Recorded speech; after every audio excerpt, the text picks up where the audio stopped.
Hello guys, welcome back to this channel. Guys, इस video में हम लोग बात करेंगे रिलायंस कम्युनिकेशन लिमिटेड के लिए। लेकिन शुरू करें उससे पहले आपसे रिक्वेस्ट करूंगा कि अगर आप इस चैनल को फर्स्ट टाइम देख रहे हैं तो प्लीज़ सब्सक्राइब करके बेल आइकन को हिट कर लीजिए ताकि वीडियोस की नोटिफिकेशंस आपको मिलती रहें और आप सबसे पहले देख पाएँ। तो गाइस, रिलायंस कम्युनिकेशन लिमिटेड क्या लिक्विडेट हो जाएगी? क्या यही एक ऑप्शन बचा है लास्ट में? इसके ऊपर आइए बात करते हैं। लेकिन अभी क्या चल रहा है? अभी स्टेटस हो रहा है 12:50 का। आप लोगों के साथ शेयर करना चाहूँगा। 1.65 की ओपन प्राइस के बाद 1.55 का लो हिट कर डालता है और 1.65 से एक पैसा ऊपर नहीं जाता, जबकि अपर प्राइस बैंड 1.80 का लगा था और लोअर प्राइस बैंड 1.50 का लगा था। आप ध्यान से देखें तो लोअर प्राइस बैंड के काफ़ी करीब है और अभी ये 1.55 से 1.60 के बीच में ट्रेड हो रहा है। कभी भी लोअर सर्किट लग सकता है, इसकी कोई मतलब इसमें कोई शक नहीं है, क्योंकि पूरा ओवरऑल मार्केट पूरी तरीके से क्रैश्ड है और उसके बीच में ये ऐसा हो सकता है। 442.49 करोड़ इसकी मार्केट कैप है और एनएससी के ऊपर टोटल अभी तक वॉल्यूम ट्रेड हो गया है 92,09,675, जिसमें से 33% की डिलीवरी है। और बीएससी के ऊपर 25,06,023 टोटल वॉल्यूम ट्रेड हुआ है, जिसमें 51.61% की डिलीवरी है। तो गाइज़, अब यहाँ पे एक बहुत बड़ा एक क्वेश्चन आता है दिमाग में कि क्या इस कंपनी को लिक्विडेट किया जाएगा? क्या यही ऑप्शन है? हिम्मत टूट गई है, एकदम बुरी तरीके से टूट गई है। तो देखिए, यहाँ पे आप लोगों के लिए मैं बात करना चाहूँगा। देखिए, रिलायंस कम्युनिकेशन लिमिटेड हो चाहे एयरसेल हो, दोनों की सिमिलर सिचुएशन है। जो एक के साथ होगा वही दूसरे के साथ भी होगा। अब यहाँ पे मार्केट में एक न्यूज़ फैल रही है कि रिलायंस कम्युनिकेशन और एयरसेल दोनों को लिक्विडेट कर दिया जाएगा, क्योंकि national company law appellate tribunal के जजमेंट के बाद कोई ऑप्शन नहीं है। कोई ऑप्शन नहीं है। बिल्कुल आपकी बात सही है, मैं आपकी बात को मानता हूँ, लेकिन आप इस हेडिंग को ज़रा पढ़िए। इसका भी कुछ न कुछ मतलब है कि नहीं है। एयरसेल आरकॉम लेंडर्स में challenge NCLAT order on spectrum as they may lose 60,000 crore रुपए। अब एक बात बताइए यार, सीधी सी बात है, थोड़ा कॉमन सेंस लगाइए। डॉट को चाहिए 25,000 करोड़ 26,000 करोड़ रुपए रिलायंस कम्युनिकेशन से, और एयरसेल से चाहिए 13,000 करोड़ रुपए। अगर हम 26,000 करोड़ रुपए में 13,000 करोड़ रुपए प्लस करेंगे तो कितना आएगा? 39,000 करोड़ के आसपास आएगा ना। 26,000 प्लस 10,000, 36, 3, 39,000। चलो मैं उसको 40,000 करोड़ मान ले रहा हूँ, कोई दिक्कत है? नहीं। 40,000 करोड़ रुपए चाहिए, और यहाँ से लेंडर्स को कितना नुकसान होगा? 60,000 करोड़ रुपए। तो क्या डॉट यहाँ ज़्यादा इम्पोर्टेंस रखता है या लेंडर्स ज़्यादा इम्पोर्टेंट रखते हैं? फाइनेंशियल क्रेडिटर्स की ज़्यादा वैल्यू है या ऑपरेशनल क्रेडिटर की ज़्यादा वैल्यू है? अपनी अपनी जगह पे दोनों की वैल्यू है, लेकिन हम कंपेयर करेंगे तो उस केस में फाइनेंशियल क्रेडिटर्स जो होते हैं उनकी वैल्यू सबसे ज़्यादा होती है, उनको प्रेफरेंस ज़्यादा मिलना चाहिए। अगर आपको इस मेरी बात के ऊपर यकीन नहीं है तो मैं आपको एक छोटी सी इसी आर्टिकल के अंदर में एक 4-5 लाइनों का एक स्टेटमेंट आपसे सुनाऊंगा और बताऊंगा उसका क्या मतलब है। फिर आपको खुद समझ में आ जाएगा कि हाँ, मैं जो बोल रहा हूँ कहीं ना कहीं ये सही है, और ये जो आर्टिकल कहीं ना कहीं बोल रही है ये कहीं ना कहीं अपनी जगह पे बिल्कुल सही है और ऐसा हो सकता है। National company law appellate tribunal के जजमेंट पास कर देने से अगर सब कुछ हो जाता तो सुप्रीम कोर्ट को होने की क्या ज़रूरत है? बताइए, सुप्रीम कोर्ट को तो होना ही नहीं चाहिए।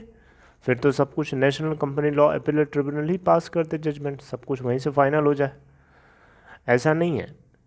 यहाँ पे इस केस में ये बात ज़रूर है, अलग अलग एक्सपर्ट्स इस तरीके की बात ज़रूर आपको करते हुए मिल जाएंगे कि जो इन कंपनीज़ के पास स्पेक्ट्रम है वो ड्यूज सरकार डॉट का सीधा सीधा NCLAT का सीधा सीधा बोलना है कि इन कंपनीज़ के स्पेक्ट्रम को बेचा या खरीदा तभी जा सकता है जब इन कंपनीज़ के ड्यूज़ को, जो AGR ड्यूज़ हैं, उनको जब तक पे करना ना कर दिया जाए। अगर उन कंपनीज़ के ड्यूज़ को पे कर दिया जाता उसके बाद जो है आप इसके स्पेक्ट्रम को बेचो खरीदो, कोई दिक्कत नहीं है। लेकिन ऐसा नहीं हो रहा है, ड्यूज़ को पे करने वाला कोई है नहीं, क्योंकि जिसको लूटना था, जिसको मज़े चखने थे, वो चख लिया, लूट लिया पूरी तरीके से। अब लास्ट में जजमेंट आ रहा है, पर जब ये एक्सपायर हो गया स्पेक्ट्रम। अभी ये जजमेंट पहले नहीं आया था, NCLAT का ये जजमेंट लास्ट में क्यों आ रहा है भाई? ये चीज़ पहले भी तो आ सकती थी, जब सुप्रीम कोर्ट ने डायरेक्टली आपको ये चीज़ जो हैंडल करने के लिए दिया था, उसके आप इतने दिन बाद जजमेंट, सितंबर 1 को जजमेंट आया था सुप्रीम कोर्ट का फाइनल। और सितंबर 1 से आज कितने महीने हो गए हैं, ज़रा काउंट करके देखो। अक्टूबर, नवंबर, दिसंबर, जनवरी, फरवरी, मार्च, अप्रैल मंथ एंड होने वाला है। 6 महीने बाद डिसीजन आ रहा है कि स्पेक्ट्रम जो है बेचा जा सकता है या ख़रीदा जा सकता है, तब वो भी जब ड्यूज़ को पे कर दिया जाए। पहले ये चीज़ नहीं आई, पहले आती तो शायद जियो के ऊपर प्रेशर पड़ सकता था ना। चलो खैर, जो भी है, पार्शियलिटी तो हर एंगल से, हर जगह से हो रही है, इस बात को आप डिनाई नहीं कर सकते हैं, इस बात को आप इग्नोर नहीं कर सकते हैं। अगर आप इग्नोर कर रहे हैं तो सबसे बड़े बेवकूफ़ हैं आप यहाँ पे एक, चलिए आप लोगों की आप लोगों को इस बात की तसल्ली दिलाने के लिए कि जो है लैंडर्स सुप्रीम कोर्ट में NCLAT के पास किए गए ऑर्डर के खिलाफ जा कर के अपील करेंगे ज़रूर। और उसके पीछे कारण क्या है, उसके पीछे कारण आपको बता ही दिया। फाइनेंशियल क्रेडिटर्स की वैल्यू ज़्यादा होती है ऑपरेशनल क्रेडिटर्स के कंपेयर में। यहाँ पे सबसे ज़्यादा झटका सरकारी बैंकों को लगेगा। सरकारी बैंक्स किसी दूसरे के नहीं हैं, सरकार के ही हैं। अगर सरकारी बैंक्स को चोट लगेगी तो चोट कहीं ना कहीं डायरेक्टली सरकार को ही तो लग रही है, लेकिन सरकार को समझना ये थोड़ा सा बड़ा मुश्किल लगता है। यहाँ आप देखें, एक चीज़ आपको मैं बताना चाहूँगा, यहाँ पे आपको एक आर्टिकल के ज़रिए जो है, इसमें मैं आपको बताना चाहूँगा, आप यहाँ देख सकते हैं, एक सोर्सेस के अकॉर्डिंग पता चला कि सुप्रीम कोर्ट जो है यहाँ पे Ghanshyam Mishra and sons private limited, ये कंपनी थी जिसके लिए यहाँ पे अगर आप देखें तो इस कंपनी के लिए जो है, इस कंपनी को एक और दूसरी कंपनी है एडेल्सिस एसेट रिकंस्ट्रक्शन कंपनी लिमिटेड, ठीक है। यहाँ पे इन दोनों कंपनीज के बीच में जो एपेक्स कोर्ट है, यानी सुप्रीम कोर्ट ने जो रूल किया था, वो क्या किया था? Operational creditors can not claim any amount over and above the resolution plan as approved by committee of creditors. इसका मतलब सीधा सीधा ये है कि कमेटी ऑफ क्रेडिटर्स की तरफ से जो भी रेजोल्यूशन प्लान अप्रूव किया गया है, उसके ऊपर ऑपरेशनल क्रेडिटर किसी भी तरीके के अमाउंट को क्लेम नहीं कर सकता है। ये कौन बोल रहा है? सुप्रीम कोर्ट बोल रहा है। तो यहाँ पे भी तो सेम सिचुएशन है। बताइए, अब आपको यहाँ से समझ में आया सेम सिचुएशन है कि नहीं है? आरकॉम एयरसेल के सामने सेम सिचुएशन खड़ी है कि नहीं खड़ी है?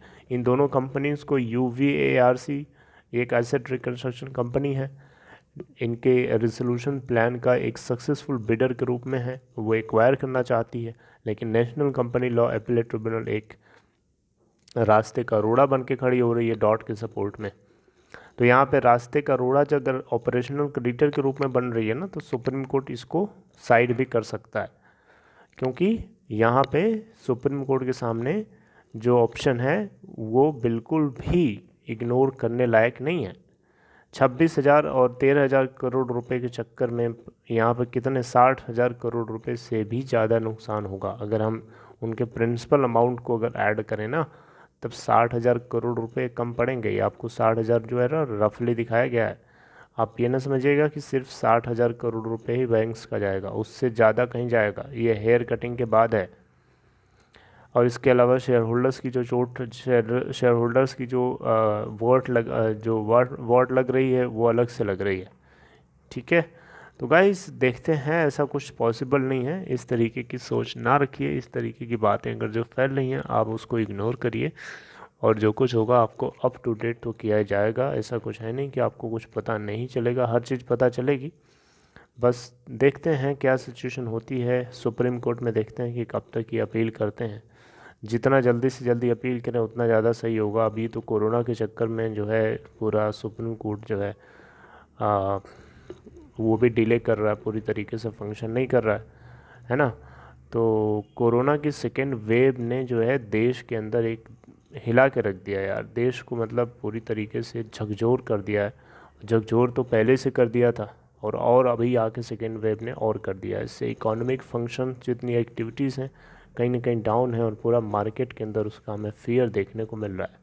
उसके ऊपर भी आपको नेक्स्ट वीडियो मिलेगी। बस इतना ही इस वीडियो में। आप लोग अपना ख्याल रखिए और टेक केयर। और इस तरीके की नेगेटिव न्यूज़ से आप नेगेटिव ना होइए। आप लोगों को पॉजिटिव रखने के चक्कर में कभी कभी मैं इन न्यूज़ को पढ़ कर के काफ़ी नेगेटिव हो जाता हूँ। कोशिश करता हूँ आप लोगों को पॉजिटिव रखने की, but sometimes it not happens, usually it not happens sometimes. So this is all guys, take care, see you next time.